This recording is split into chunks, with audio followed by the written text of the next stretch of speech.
Hello, good morning everyone. बढ़िया आप सभी लोग। स्टार्ट करते हैं आज हमारा न्यू चैप्टर शेयर, ठीक है, जिसके बारे में आपने क्लास 11th में सब्जेक्ट बिजनेस मैनेजमेंट में ऑलरेडी पढ़ा हुआ है। इसकी थ्योरी आप पढ़ चुके हैं और यही चैप्टर इस साल यानी क्लास 12th एमपी बोर्ड में अकाउंट्स में आया है, शेयर और डिवेंचर। ये दोनों चैप्टर मिलाकर कुल 25 मार्क्स का इससे आता है। पहले से 30 मार्क्स का आता था, किंतु जब से थोड़ा सा सिलेबस चेंज हुआ तो इससे 25 मार्क्स का आता है और objective plus numerical question plus theory, ठीक है। थ्योरी में आपको और क्लियर किया जाएगा इसका। आज हम स्टार्ट करते हैं न्यूमेरिकल क्वेश्चन। बहुत ही सरल तरीके से यदि आप एक टेबल बना लेते हैं तो आपका क्वेश्चन बिल्कुल इजी हो जाएगा। इजी पैटर्न में आप इसको कर सकेंगे, ठीक है। तो वो टेबल है क्या और वो टेबल बनेगी कैसे, ध्यान देंगे बच्चों। पेज नंबर 461 पर अनीश लिमिटेड ने 100 रुपये वाले 30,000 समता अंश जनता को निर्गमित किए यानी इशू किया। एप्लीकेशन 30, अलॉटमेंट 50 और फर्स्ट एंड फाइनल कॉल 20। इसकी यदि हम टेबल बना लेते हैं, यानी आवेदन कितना किया, आवंटन कितना किया और याचना कितनी की, ठीक है, ध्यान देंगे। अब ये टेबल है, मान लीजिए यहाँ पर टेबल बनाती हूँ। 100 रुपये वाले 30,000, ठीक है। 100 रुपये वाले कितने हुए, 30,000 अंश जनता को निर्गमित किए। अंश यानी पूंजी का छोटा भाग क्या कहलाता, अंश। ये आपको बताया जा चुका है। आज सिर्फ न्यूमेरिकल क्वेश्चन हमको स्टार्ट करने। अब समता दिया ना, इक्विटी शेयर लगेगा। अंश कितने प्रकार के होते हैं, 2 प्रकार के, एक समता अंश और एक पूर्वाधिकार अंश। क्वेश्चन में जैसा दिया है हमको एंट्री में भी वही उसी के अकॉर्डिंग एंट्रीज करनी है। कॉलम आपके सामने है, जैसा हमने 11th क्लास में जनरल का कॉलम बनाया था, सेम वही कॉलम है। जनरल ऑफ अनीश लिमिटेड का हम जनरल बना रहे हैं और क्वेश्चन देखें। 100 रुपये वाले 30,000 समतांशों का निर्गमन किया गया। निर्गमन यानी शेयर कितने इशू किए गए हैं, 100 रुपये वाले 30,000 शेयर इशू किए गए, निर्गमन किए गए यानी इशू किए गए हैं, जिसपे एप्लीकेशन है। यहाँ पर ये टेबल बनाएंगे हम। एप्लीकेशन है 30, अलॉटमेंट है 50 और फर्स्ट एंड फाइनल कॉल है 20, ठीक है। ये टेबल है हमारी, यानी हम इसको एप्लीकेशन बोलेंगे और ALL कर देंगे तो ये अलॉटमेंट हो गया और ये फर्स्ट एंड फाइनल कॉल, ठीक है, फर्स्ट एंड फाइनल कॉल। एक बार मैं यहाँ पर बना के बता दे रही हूँ, आप नोट कर लेंगे। 100 रुपये वाले 30,000 अंश जनता में निर्गमित किए गए हैं और ये टेबल बनेगी जो मैंने ऊपर बनाया, जिसमें 30 रुपये 30 आवेदन यानी एप्लीकेशन, 50 है अलॉटमेंट और 20 है फर्स्ट एंड फाइनल कॉल। यानी आवेदन किया गया, उसके बाद आवंटन किया गया, आवंटन यानी बांटना, और फिर शेयर याचना की गई, यानी कॉल यानी याचना, राशि के भुगतान के लिए। तो ये याचना जो फर्स्ट एंड फाइनल कॉल है, ये कितने में बदलेगी, 3 याचनाओं में बदलेगी। जैसे उदाहरण मैं आपको बता देती हूँ। ये तो टेबल आप बना लेंगे, इस क्वेश्चन के लिए है। आप देखेंगे, मान लीजिए सपोज 10 रुपये वाले 5,000 समतांश जनता को निर्गमित किए, 2, 2, 3, तो ये हो गया आपका एप्लीकेशन, अलॉटमेंट, फर्स्ट कॉल,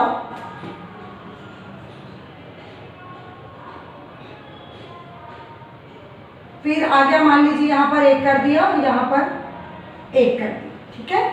तो 2 2 4, 4 3 7, 8 9, यहाँ पर 2 कर दिया, कुल कितना हो गया? 2 4 6 7 8 9 10 है ना। ये हो गया सेकेंड कॉल और ये हो गया फाइनल कॉल। ठीक है, आप देख रहे होंगे कुल इसमें कितनी एंट्री महत्वपूर्ण है। आपको कुल 10 एंट्री आएंगी, इससे ज़्यादा नहीं आएंगी। यानी आवेदन किया, उसके बाद हम आवंटन करते हैं।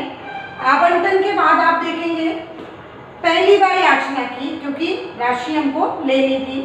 यदि प्रथम बार में राशि प्राप्त नहीं होती तो दूसरी बार याचना करते हैं। दूसरी बार भी राशि प्राप्त नहीं होती तो तीसरी बार याचना करते हैं। तीसरी बार में यदि राशि किसी भी हालत में तीसरी बार में राशि प्राप्त हो जानी चाहिए। यदि अंशों की राशि तीसरी बार में प्राप्त नहीं होती तो उनके अंशों का क्या कर लिया जाता है?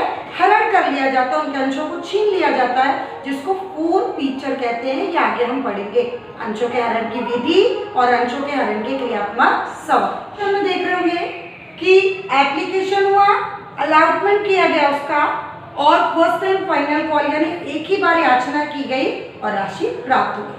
प्रत्येक की कितनी एंट्री बनती है? 2, यानी 2 आवेदन, यानी 2 application, 2 allotment, 2 first call, 2 second call और 2 फाइनल कॉल। तो प्रत्येक की 2 बनती है। यहाँ पर देखेंगे आप 6 है, 6 यानी 3 है, 3 यानी कितना हो गया? तीनों की कितनी बनेगी? कुल 6 एंट्री। एंट्री बिल्कुल सेम है, बिल्कुल सरल पैटर्न है। आप एक क्वेश्चन यदि मन से कर लेंगे तो आपको वो पूरी एंट्रीज याद हो जाएंगी। तो आप देखेंगे फर्स्ट एंट्री हम करते हैं एप्लीकेशन की। ठीक है, इसकी शुरुआत होती है bank account debit to equity share, equity share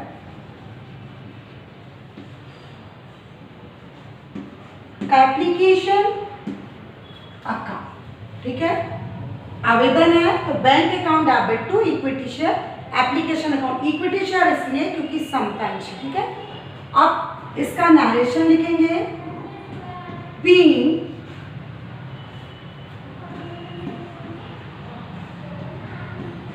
amount receive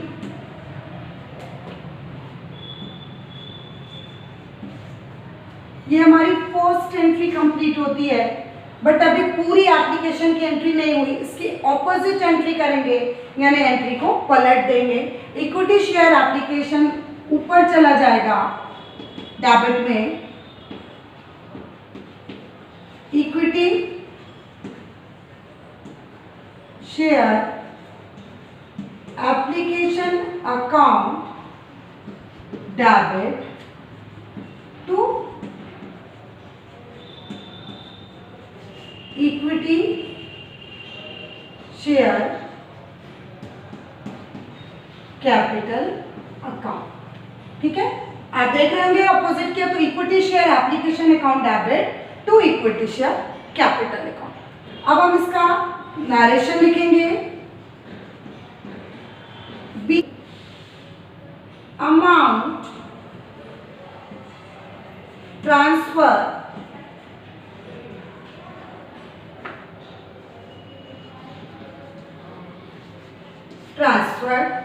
being amount transfer. ये जो अमाउंट लिखा है वहां पर हम मनी भी लिख सकते हैं। Being application money received, being application money transferred, तो ये हम मनी भी लिख सकते हैं, अमाउंट भी लिख सकते हैं। ठीक है, तो पहले हमने क्या किया, बैंक वाले में रिसीव्ड आएगा, फिर कैपिटल वाले में ट्रांसफर आएगा। जब थर्ड एंट्री पर आएंगे तो फिर ड्यू आएगा और रिसीव्ड ड्यू चलता जाएगा हमारा। ठीक है, थर्ड एंट्री अब हम आते हैं, फर्स्ट में पहले हम अमाउंट भर लेते हैं इसका। एप्लीकेशन की हमारी देख रहे होंगे 2 एंट्री कंप्लीट हो गई, तो 3 3 का 9, यानी कितना आया? 9 लाख रुपये।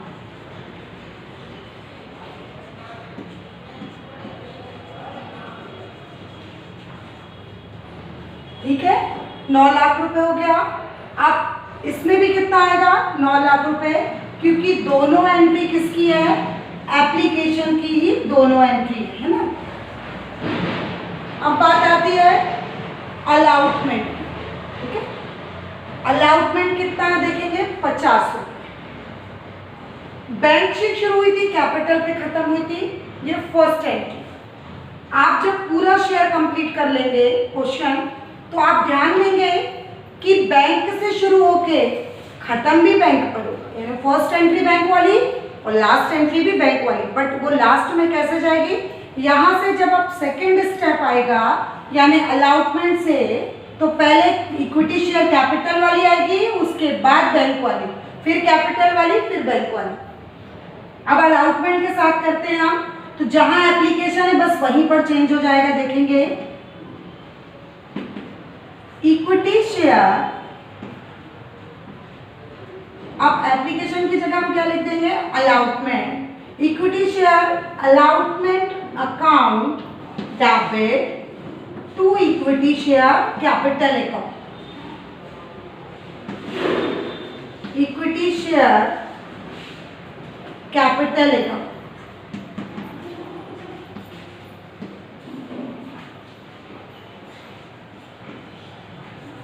being amount due, ठीक है। और अमाउंट कितना आएगा, 5 दिया 15, यानी कितना आएगा कुल 15 लाख।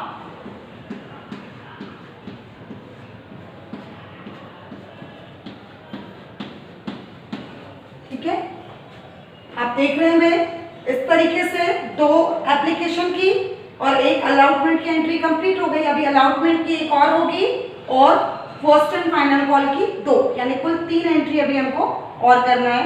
तो इसको रफ करते हैं, इसके बाद हम कंटिन्यू करते हैं क्वेश्चन। एंट्री नंबर 4 हमने अभी क्या लिखा था, equity share allotment account debit to equity share capital account being amount due. अब उसके ऑपोजिट वाली एंट्री यानी 4th में आएगी bank account debit to equity share allotment account. Bank है तो बीइंग अमाउंट रिसीव्ड या बीइंग मनी रिसीव्ड।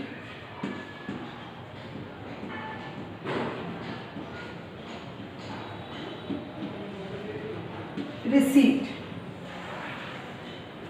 15 लाख था, इसमें भी 15 लाख आएगा।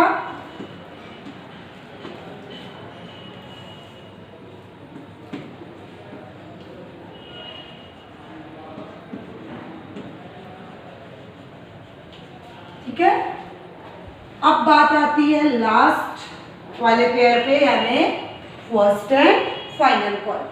2 एप्लीकेशन की एंट्री हो गई, 2 अलाउटमेंट की एंट्री हो गई। अब आएंगे फर्स्ट एंड फाइनल कॉल। तो शुरू करते हैं सेम पैटर्न पे। Equity share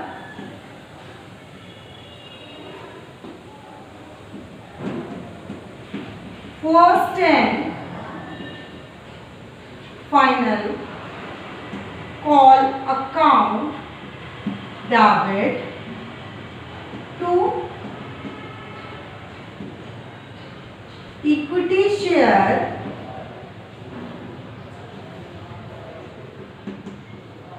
capital account being amount due. Due received चलता जाएगा। ठीक है, अब इसको ऑपोजिट कर दें तो सेम ऐसे ही बनेगी। ठीक है, जैसी आपकी 4th एंट्री है अलाउटमेंट की अपोजिट, वैसे ही इसकी भी अपोजिट में यही आएगा। बस यहाँ जो आपने अलाउटमेंट लिखा वहां पर क्या आएगा, फर्स्ट एंड फाइनल कॉल, यानी लास्ट एंट्री क्या हो गई, bank account debit to equity share share first and final call account being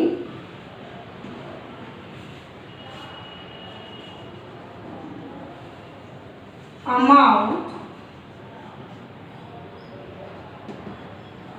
received। ठीक है, इस प्रकार से हमारा क्वेश्चन कंप्लीट होता है।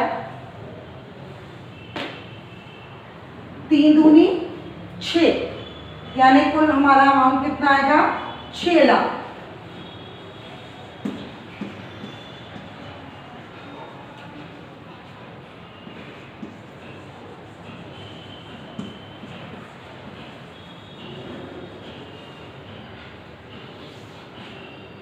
इस प्रकार से हमारा क्वेश्चन नंबर फर्स्ट 6 एंट्री के साथ कंप्लीट होता है। यदि 4 पेयर में आएगा तो 8 एंट्री होगी, और यदि फाइनल कॉल तक जाएगा तो कुल 10 एंट्री होगी। यदि सिर्फ अलॉटमेंट तक होगा तो 4 एंट्री होगी, है ना। तो ये एंट्रियाँ कैसे बढ़ेगी, क्वेश्चन के अकॉर्डिंग, जैसा आपको क्वेश्चन पूछा जाएगा वैसा ही आप देखेंगे बच्चों कि ये एंट्रियाँ सेम रहेंगी, बस चेंज होता जाएगा। ये जैसे अलॉटमेंट आएगा, फर्स्ट कॉल आएगा, सेकंड कॉल आएगा, फाइनल कॉल आएगा, एप्लीकेशन आए, है ना। तो यही रेटा मतलब आपको चेंज होता जा रहा है, बाकी एंट्री सेम है, नरेशन तक सेम है। इसका कंपलसरी नहीं है टोटल लगाना, आप चाहे तो डेबिट और क्रेडिट का टोटल लगा के जैसे जर्नल का डबल लाइन से क्लोज करते कर सकते हैं। नहीं लगाना तो कोई बात नहीं, बस यदि टोटल लगा लिया जाए तो ज़्यादा अच्छा रहेगा। ठीक है, तो इस प्रकार से हमारा क्वेश्चन नंबर शेयर कंप्लीट होता है। देखते हैं हम नेक्स्ट क्वेश्चन। देखेंगे बच्चों क्वेश्चन नंबर 2, आदर्श कंट्रोल डिवाइस लिमिटेड की 3 लाख रुपए की अधिकृत पूंजी, यानी 3 लाख रुपए पूंजी है, उसकी अधिकृत पूंजी जो है वो 10 रुपये प्रत्येक अंश के 30,000 समता अंशों में विभक्त है। यानी 3 लाख का छोटा छोटा भाग किया तो वो कितनों में विभक्त है, 10 रुपये वाले 30,000। तो यहाँ पर आप देखेंगे मैं स्ट्रक्चर बना रही हूँ। क्वेश्चन नंबर 2, आपको स्ट्रक्चर फ्रंट में बनाना है, उसके बाद आप जर्नल ऑफ आदर्श लिमिटेड यानी जो भी लिखना है। तो मैं साइड में बना रही हूँ क्योंकि स्पेस कम है। 10 रुपये वाले 30,000 टेबल के लिए पर्याप्त जगह चाहिए। उसके बाद हमको दिया है 10 रुपये वाले 30,000 निर्गमित तो किए, निर्गमित यानी इशू, उस पर एप्लीकेशन कितना आया, अलॉटमेंट कितना किया गया, और कॉल्स कितनी की गई यानी याचनाएं कितनी की गई। तो देखेंगे जनता को आमंत्रित की गई जिस पर 3 रुपये प्रति अंश आवेदन, 4 रुपये प्रति अंश आवंटन, 3 रुपये प्रति अंश प्रथम एवं अंतिम मांग पर दे थी। मांग यानी याचिका 3, 4 और 3, 3, 4 और 3 कुल हो गया 10, इसका योग हो गया 4, 3, 7 और 3 10। तो आप देखेंगे ये हो गया हमारा एप्लीकेशन, ये हो गया हमारा अलॉटमेंट, और ये हो गया हमारा फर्स्ट एंड फाइनल कॉल। ठीक है, सेम अभी जो क्वेश्चन किया था हमने, सेम क्वेश्चन में भी सेम एंट्रीज सेम आई, यानी कुल हमको कितनी एंट्री करनी है 6, 2 एप्लीकेशन की, 2 अलॉटमेंट की, 2 फर्स्ट एंड फाइनल कॉल की। स्टार्ट करते हैं। पहली एंट्री है बैंक से शुरू करेंगे, bank account debit to equity share application account being amount received। इसकी ऑपोजिट करेंगे, प्रत्येक की 2 होनी है, तो इक्विटी शेयर ऊपर जाएगा, equity share application account debit to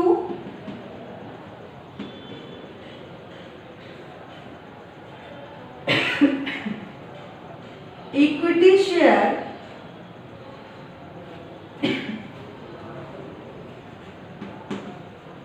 capital account. ठीक है, bank account debit to equity share application account, equity share application account debit to equity share capital account. Narration लिखेंगे बी अमाउंट ट्रांसफर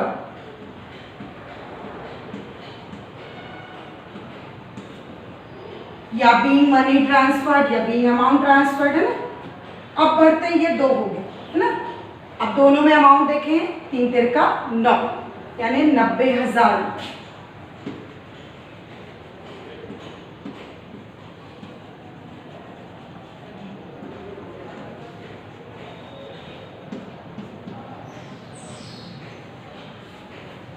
इस प्रकार से हमारे application की 2 entry complete होती है। और अब हम आते हैं एंट्री नंबर 3 यानी अलॉटमेंट पे। तो बैंक से शुरू होगी, कैपिटल पे खत्म होगी।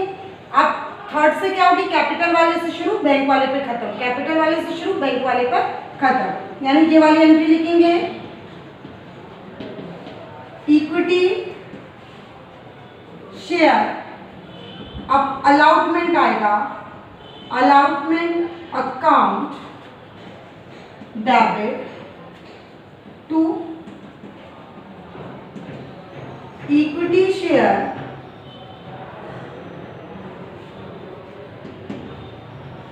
Capital account. और नरेशन लिखेंगे बी अमाउंट ड्यू। अब ड्यू रिसीव्ड चलेगा, ठीक है। फर्स्ट में आएगी रिसीव्ड, सेकेंड में आएगी ट्रांसफर, थर्ड में आएगी ड्यू, फिर रिसीव्ड चलेगा। फोर्थ वाली एंट्री जस्ट बैंक वाली होगी, bank account debit to equity share allotment account. नरेशन क्या होगा इसका, being amount received। ये क्वेश्चन हमारा फोर्थ एंट्री के साथ, यानी इसका भी पेयर कंप्लीट होता है। 4 तियां 12, 1,20,000। ठीक है, तो ये लिखा हमने 1,20,000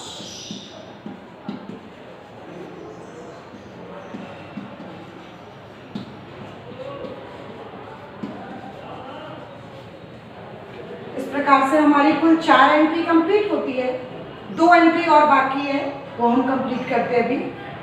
अब देखेंगे 2 एप्लीकेशन की, 2 अलॉटमेंट की एंट्री हो गई, और इसके बाद अब हम करेंगे फर्स्ट एंड फाइनल कॉल की। Equity share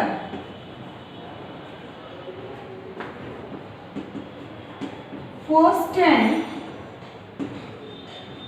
final call account debit to equity share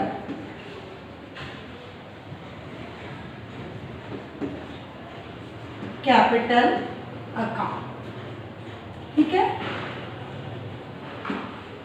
being amount due। और 6 एंट्री होगी इसकी opposite, bank account debit to equity share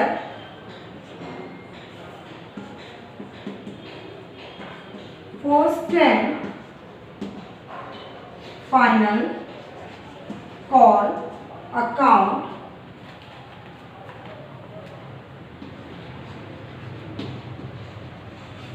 being amount received, ठीक है। और 3 तिरका 3 है, 3 तिरका 9, यानी 90,000 90,000 90,000, ठीक है। इस प्रकार से हमारा क्वेश्चन नंबर सेकंड भी कंप्लीट होता है। प्यारे बच्चों, बहुत ही इजी चैप्टर है। शांत मन से एक बार इसको करके देखोगे, क्वेश्चन बहुत ही सरल पैटर्न है और हर एक बच्चे को ये जल्दी समझ में आ जाता है क्योंकि बहुत सरल है। कोई कैलकुलेशन नहीं है, कुछ भी नहीं है।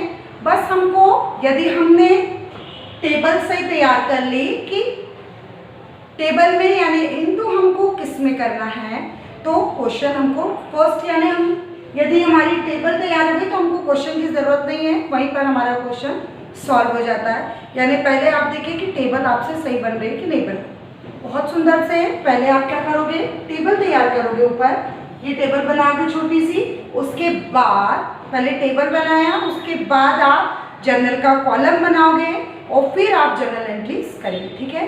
तो इस प्रकार से थ्योरी लिखने के बाद सबसे पहले हम थ्योरी पूरा पैटर्न लिखेंगे जो भी आपको भेजा जाएगा और उसके बाद आप न्यूमेरिकल क्वेश्चन स्टार्ट करेंगे, ठीक है। क्योंकि कॉपी में भी आपको इम्पोर्टेंट क्वेश्चन लिखना ज़रूरी है।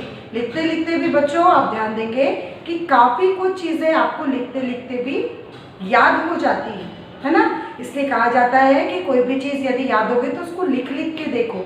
2 फायदे होंगे, एक तो राइटिंग सुधरेगी, दूसरा हम कहाँ पर अटक रहे हैं, हमारी भाषा शैली कैसी है, ये सारी चीज़ें भी हमको पता चलती हैं। हमारी गलतियाँ याद तो कर लेते हैं पर हमें लगता है हम सब लिख लेंगे, नहीं, कहीं ना कहीं हमको प्रॉब्लम होती है, हम अटकते हैं। तो इसलिए लिख लिख कर भी हमको थ्योरी याद करनी है, ठीक है। तो क्वेश्चंस आप अपनी कॉपी में लिख लेंगे और आप आगे आप कंटिन्यू नेक्स्ट वीडियो में क्वेश्चन नंबर 3 से हम करेंगे, ठीक है। Thank you so much.